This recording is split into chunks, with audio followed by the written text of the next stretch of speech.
दोस्तों, अब तो किसान भाइयों के लिए एक बड़ा अपडेट सामने आ रहा है। पीएम किसान सम्मान निधि योजना की 22वीं किस्त आखिर कब किसानों के खातों में आ सकती है। इसी को लेकर लेटेस्ट जानकारी ये है कि फरवरी के आखिर या मार्च 2026 के बीच ये किस्त जारी की जा सकती है।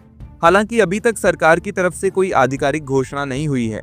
देश भर के 9 करोड़ से ज्यादा किसानों के बैंक खातों में 2000 रुपए की किस्त ट्रांसफर की जाएगी। लेकिन ध्यान रखिए, आपको ये पैसा मिलेगा या नहीं ये पहले से चेक कर लेना बेहद जरूरी है, क्योंकि अगर आपने योजना से जुड़े जरूरी अपडेट पूरे नहीं किए हैं तो आपकी अगली किस्त अटक सकती है। सरकार की तरफ से कुछ नियम पहले ही साफ कर दिए गए हैं। अब आपको पता ही होगा कि इस योजना के तहत छोटे और सीमांत किसानों को साल में 2000 रुपए की 3 किस्तें मिलती हैं, यानी कुल 6000 रुपए सालाना सीधे बैंक खाते में ट्रांसफर किए जाते हैं।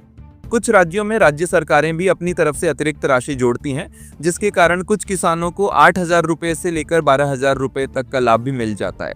लेकिन यहाँ एक महत्वपूर्ण नियम है, अगर आपने ई-केवाईसी पूरा नहीं कराया है तो आपकी अगली किस्त का पैसा रुक सकता है। सरकारी पोर्टल पर साफ लिखा गया है कि सभी पंजीकृत किसानों के लिए ई-केवाईसी अनिवार्य है। अब सवाल, ओके, ई-केवाईसी कैसे करें? आप खुद आधिकारिक वेबसाइट पीएम किसान पोर्टल पर जाकर ओटीपी के जरिए मोबाइल नंबर और आधार की मदद से ई-केवाईसी पूरा कर सकते हैं, या फिर अपने नजदीकी कॉमन सर्विस सेंटर यानी सीएससी या ई मित्र केंद्र पर जाकर बायोमेट्रिक तरीके से भी ये प्रक्रिया पूरी कर सकते हैं। अब दूसरा बड़ा सवाल, कैसे पता करें कि आपको अगली किस्त मिलेगी या नहीं? इसके लिए कुछ आसान स्टेप्स। सबसे पहले अपने मोबाइल में पीएम किसान की आधिकारिक वेबसाइट खोलें, फिर मेन्यू बार में फार्मर कॉर्नर पर क्लिक करें, वहां बेनिफिशियरी लिस्ट के लिंक पर जाएं। अब अपना राज्य, जिला, उपजिला, ब्लॉक और गांव की जानकारी भरें।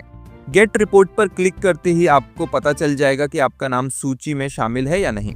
पिछली यानी 21वीं किस्त नवंबर 2025 में जारी की गई थी। नियम के मुताबिक हर 4 महीने में 2000 रुपए की किस्त जारी होती है। इस हिसाब से अगली किस्त का समय फरवरी मार्च के आसपास बन रहा है। यह योजना साल 2019 में शुरू की गई थी, जिसका मकसद किसानों की आय को बढ़ाना है। तो दोस्तों, 22वीं किस्त को लेकर यही लेटेस्ट अपडेट है। आगे भी ऐसी ही महत्वपूर्ण और भरोसेमंद जानकारी पाने के लिए इस न्यूज़ चैनल से जुड़े रहिए। चैनल को सब्सक्राइब करें, बेल आइकॉन जरूर दबाएं और वीडियो को लाइक शेयर करना ना भूलें। मैं हमेशा कोशिश करता हूं कि सरकार की हर बड़ी घोषणा और नया नियम सबसे पहले आप तक पहुंचाऊं।